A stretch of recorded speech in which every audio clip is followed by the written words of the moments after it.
The world is so hungry for knowledge about what's going on right now in the world. They don't get it. They want to get it. And so they're doing some research now that they have never done in the past. And this is really important. Some of you may think this is like kind of weird, but this is what they said. This is not what I said. It's not my opinion. This is what the technocracy movement said in 1938 in their magazine called The Technocrat.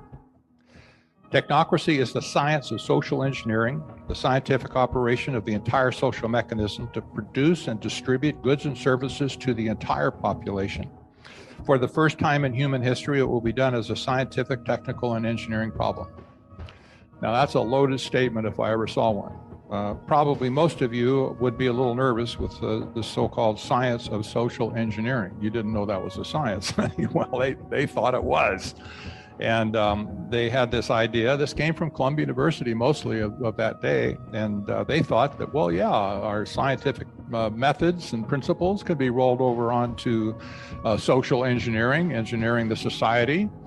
It's just an engineering problem after all, they thought. So why not? We can run things better than it's being run by the corrupt politicians that brought us the Great Depression. There was lots of angst over the Great Depression at that time. Most people thought politicians were the blame for it, sometimes the financiers.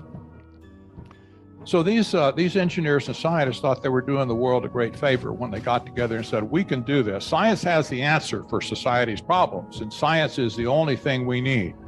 Listen to us, they said. Follow the science, they said. We can do this together. Well, we hear this today too, don't we?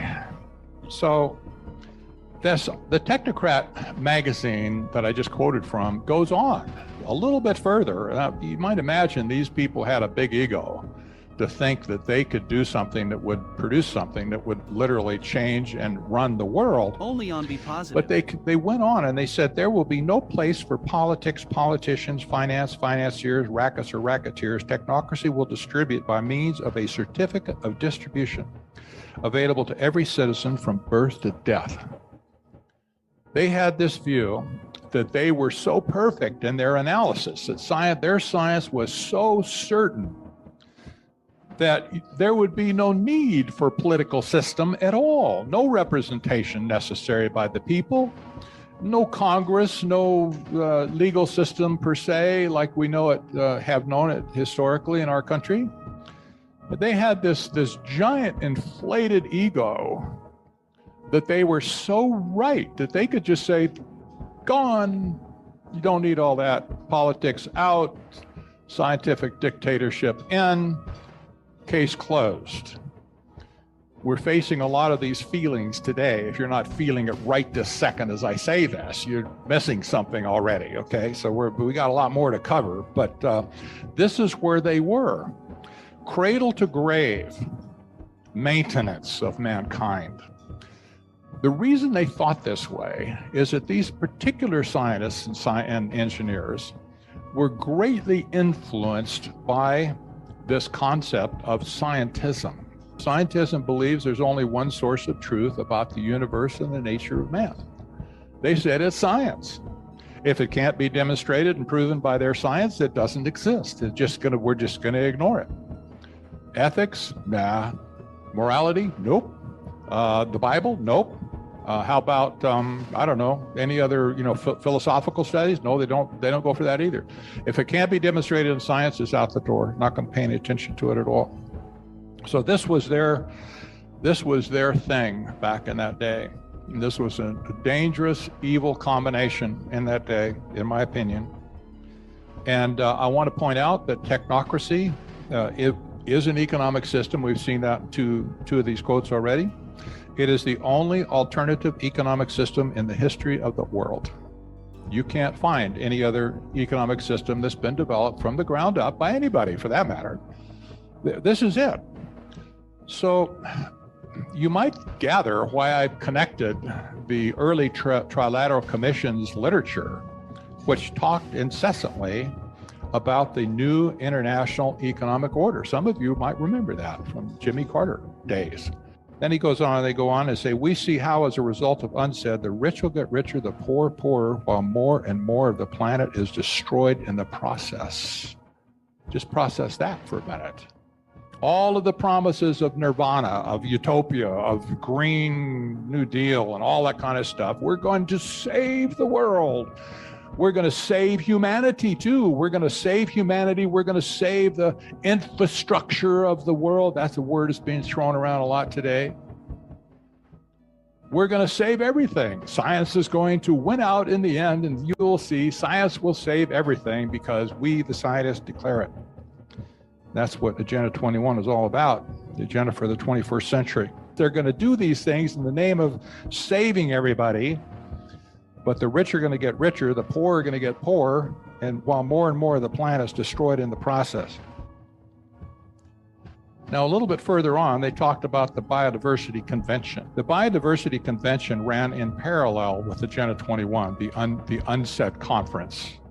It was meant to be a descriptor of all the things that would be sustainable in society. So it was kind of a detailed book. Very few people actually read the whole 1,200 pages. Debbie Bacigalupi did. I did too, finally.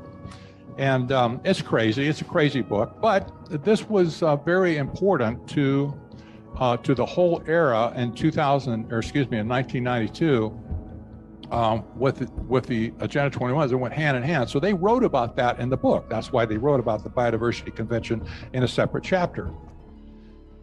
So they noted, the convention implicitly equates, you got to catch this, implicitly equates the diversity of life, animals and plants, to the diversity of genetic codes. Only on Be Positive. By doing so, diversity becomes something modern science can manipulate. It promotes biotechnology as being essential for the conservation and sustainable use of biodiversity. Diversity becomes something modern science can manipulate. This is what they were talking about in the discussion groups that led to Agenda 21 and the Biodiversity Convention. There was more that meets the eye, even back in 1992. Now, this will kind of be interesting to you. He went on and said the main stake raised by the Biodiversity Convention is the issue of ownership and control over biological diversity. They've already cycled through animals now. They're cloning animals. They're genetically engineering animals. So the animal kingdom has been engineered, or at least the beginning stages of engineering. The last frontier for these people today is the human population of the planet. This was the takeover, folks. This was the beginning of the end of the takeover. They're preparing, if you will, for the takeover. And that's why I always say history is important. Words do matter. Definitions matter. And in this case, when you talk about biodiversity, I'll tell you, if anybody ever mentions the word biodiversity to you, stop them and ask them, what do you mean when you say biodiversity? Are you talking about the genetic manipulation of life itself?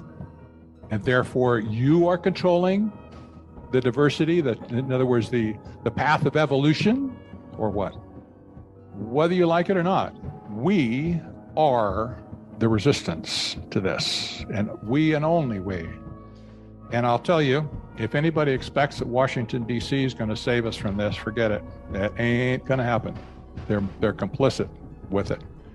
If anybody thinks Congress is going to save us from that, forget that. Congress has been off in a la-la land for a long time, doing who knows what, but they're not going to save us from this thing that we're facing right now.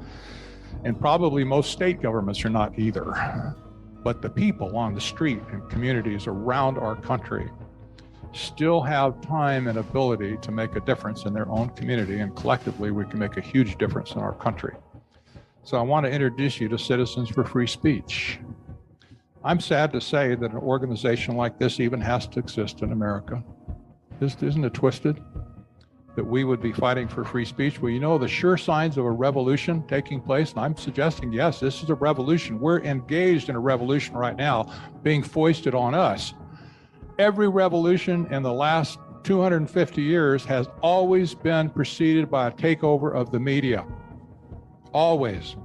They go in and take over the newspapers, they take over the radio stations, then they take over the TV stations. And anybody else that had a platform to speak, they would squash them. We see this going on in Hong Kong right now, by the way. Revolution is preceded by taking over the means of communication so that the propaganda will be the only narrative that's promoted, and the resistance, the people who would want to know something else, would be denied from knowing that, communicating with each other. Only on Be Positive. Okay, our national media is gone, pretty much. They're not telling the truth. They're telling mostly lies. Social media and, being totally censored. We just got canned from Twitter a couple of days ago.